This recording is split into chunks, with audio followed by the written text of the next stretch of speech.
It's my great pleasure today to introduce to our audience Justin Parker, who is a student at Lakeview High School and has had a phenomenal opportunity to go to Washington to a conference that has a long name on leadership. Justin, tell us the whole name of it. National Young Leaders Conference.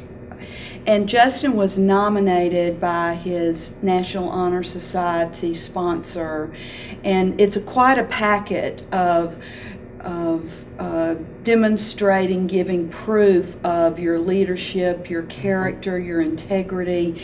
And only a few kids a year from all over the United States, I think 300 or so were in your group, or a couple of hundred? 328. Okay, I was close, but you're exact. 328 were in Justin's group this year from all over the nation, and you were broken down into small groups of 20 or so kids, yes. Young people, and they had a quite a week, an intense week, but you've come back more patriotic and are probably going to vote and be involved in your community, aren't you? Yes. Well, the few other young people that I've known in my career, Justin, that got to do this over time have told me that they were far better citizens as a result of the knowledge that they gained. Let's tell our audience a little bit about your week. Your group you were subdivided, but you had a day where you learned about the judicial system, and you they had simulated court cases at the Supreme Court cases, and you all took sides, or you were given a side. Yes. You didn't get to choose which side. Yeah. Tell us a little bit about that case that you worked on at the Supreme Court. It was I don't remember the name, but it was a case where an officer pulled over a car and ended up arresting a passenger on suspicion of weapons and drug paraphernalia. And the case was based on whether or not that the officer broke the Fourth Amendment. Because it was a passenger. Yes. That not just the driver. And you all, at the time you reenacted this, didn't know how the Supreme Court had actually determined the findings. And as it ended up, you all, except for your vote, was a little bit different, but the end result was you all found the same result that the Supreme Court founded. What did you learn from that, Justin? Learned that it's harder to judge a case until you know the facts. You really need to know everything before you start saying, well, he did this and this, but there's always another side of the story that you really have to listen to. So even though all of us are highly opinionated, that sometimes there's another side. Yes. Well, you had a day, a legislative day, and you all not only got to hear a debate, somewhat of a debate, at least a discussion on the floor of the Senate. You then got to participate in some decisions there. But tell us about who you got to hear debate and what they were arguing about or discussing. It was Senator McCain, and it was probably health care, but we weren't sure because we came in the middle. But they were discussing what should happen and how they should vote on it. And it was him and the senator from Colorado, I believe, and they were discussing on health care, which I assume because that's what's going on right now. And you mentioned to me earlier that they were very persuasive. They're both very good speakers. Yes. And there's a burden that goes along with that, because when someone can be a very persuasive speaker, sometimes they can get people to go along with them just based on that they're a good speaker. Yes. What else did you all do with the legislative day of Congress? We had on the final, not the final day, but I believe Friday, we had where the whole conference came together and we had a model Congress session at one of the auditoriums in DC, and that was pretty cool. And this was pretty much the finale of all the whole week. It was taking everything that we had done that week and putting it into action, like writing amendments and trying to pass them and get them to put it into the bill.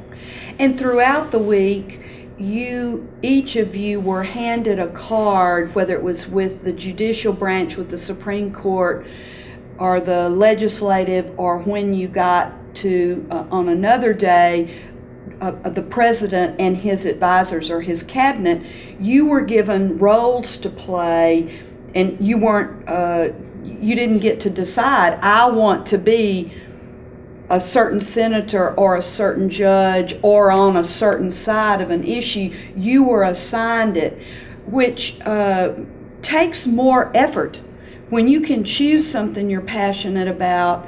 Were you ever assigned a role that you wished, oh, I wish I didn't have this role? Not completely. There were some I kind of wavered to the other side more, but being on the opposite side, you really see a different point of view. It's a lot different seeing why somebody else believes this when you believe something else. Did it ever chap you off that the kids that were taking the other side in any of the venues? Not really. You don't have much of a temper, do you, Justin? I've heard, and one of the reasons you were chosen, one of your great qualities, is your very even demeanor, and you appreciate other people's thoughts, is what I've been told about you. Yes. So it doesn't surprise me that you didn't get. It doesn't mean that you don't care about sides. You just are able to listen to other people's side. You then had a day where you talked about the president and the advisors. Talk to us a little bit about that and what was going on that you all participated in, the simulation activity. After it started, we took votes on who wanted to be president. If somebody wanted to, they could. If we had multiple people, we had a small debate right there. And after that happened, we were handed roles on each cabinet member and what committee we were on. And it was a crisis situation where Russia was trying to drill for oil on neutral land, and we were debating what action to take, whether military or peace talk, or try to get the UN involved and all that. What was significant about that to you? It showed what the president really has to go through, and sometimes he has a lot of people talking in his ears to make a decision on something important. And quickly. Yes. Often, very quickly. How do you believe you are going to be in not too far future, going to be going to college? Yes. And I've learned about you, which didn't surprise me, that you want to become a coach. Yes. And tell us where you would like to go to college. I would like to go to West Texas A&M in Canyon, Texas. And I've had other students. I have another former student who's there right now and loves it. But you want to be a coach, and a coach is always having to listen to two sides. Maybe it's two young people who are in a disagreement, or maybe it's a disagreement with a parent or a staff member other than a coach. That all kind of times that a coach is having to listen, and sometimes listen quickly. Have you thought much about how what you've learned, not just in becoming a better citizen, but perhaps a better American. But what about in your future, in being a coach down the road? How has what you've observed and participated in maybe going to influence you in the coming close years? It'll help me learn to listen to both sides, try to hear the parts that they're arguing about and maybe resolve it quickly and peacefully. You told me that everyone in your small group were very good. You happen to be in a very good group, and someone that you particularly enjoyed being with was in another state. Tell me about that person. It was a guy from California, and his first name happened to be Parker. And, well, we got along quick. We were like, hey, first name, last name.